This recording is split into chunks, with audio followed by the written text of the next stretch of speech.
সরকারি উদ্যোগ না থাকায় নিজেদের টাকায় রাস্তা মেরামতে নামলেন গ্রামবাসী। গন্ডাছড়া মহকুমার গন্ডাছড়া রৈস্যাবাড়ি সড়কের পাশাপাশি গড়িয়াপাড়া থেকে ভক্তপাড়া সংযোগকারী রাস্তার বেহাল অবস্থায় দীর্ঘদিন ধরে চরম দুর্ভোগে পড়েছেন বাসিন্দারা। গ্রামবাসীদের অভিযোগ, রাস্তা সংস্কারের দাবিতে পঞ্চায়েত প্রতিনিধি, জনপ্রতিনিধি ও ব্লক প্রশাসনের দ্বারস্থ হলেও এখনো পর্যন্ত কার্যকরী কোনো উদ্যোগ নেওয়া হয়নি। বিশেষ করে বর্ষাকালে পরিস্থিতি আরও ভয়াবহ হয়ে ওঠে। কাদায় ভরা রাস্তা দিয়ে যানবাহন চলাচল প্রায় অসম্ভব হয়ে পড়ে। ফলে গুরুতর অসুস্থ কিংবা প্রসূতি মায়েদের জরুরি অবস্থায় হাসপাতালে নিয়ে যেতে মারাত্মক সমস্যার সম্মুখীন হতে হয়। অনেক সময় গাড়ি চালকরাও খারাপ রাস্তার কারণে গ্রামে প্রবেশ করতে চান না। এমন পরিস্থিতিতে আর সরকারি সহায়তার অপেক্ষায় না থেকে গ্রামবাসীরা নিজেদের উদ্যোগে রাস্তা মেরামতের কাজ শুরু করেছেন। আমরা শুনবো ঠিক কি জানাচ্ছেন তারা।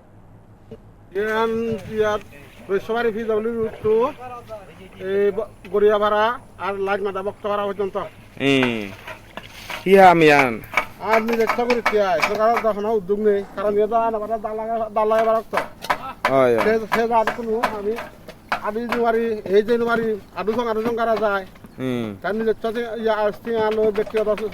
ড্রাইভার নিয়ে বা আদাম মেগুনে মিলিনি মানে সহযোগিতা মিলিনি মানে হামুরি অসুবিধা হলো রেড বিল ডেলিভারি অবস্থায় মানে ডেলিভারি হয় মানে গাড়ি যাতে অসুবিধা হয় বা রুগী হলে মানে অসুখ বিসুখ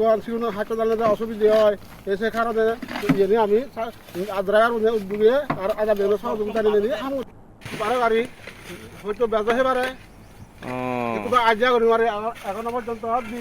গাড়ির মতো দাঁড়িয়ে লঙ্গে আমার গাড়ি লাগে তখন সিউর নেই আর ইয়া বদি আয়ো ইয়া বক্তবারা তু গড়িয়াপাড়া তু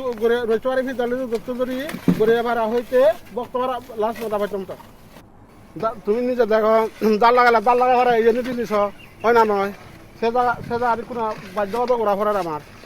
কারণ অসুবিধা কারণ হাসপাতালটা অসুবিধা হয় এসে নি মানে আর কিছু আড্ডা নেই আর কোনো সহযোগিতা খারাপ তো সহযোগিতা নয় আমি নেক্সট বারত মানে সহযোগিতাতে সেবা সে নহলে তারা ব্যক্তিগত ব্যবহার যদি সরকারে যদি উদ্যোগ না যায় দিয়ে হয় প্রধান ব্রিক্সলিং করে যায়নি ব্রিক্সলিং ইয়া সিহন কার্পেটিং করে যায়নি সে নহলে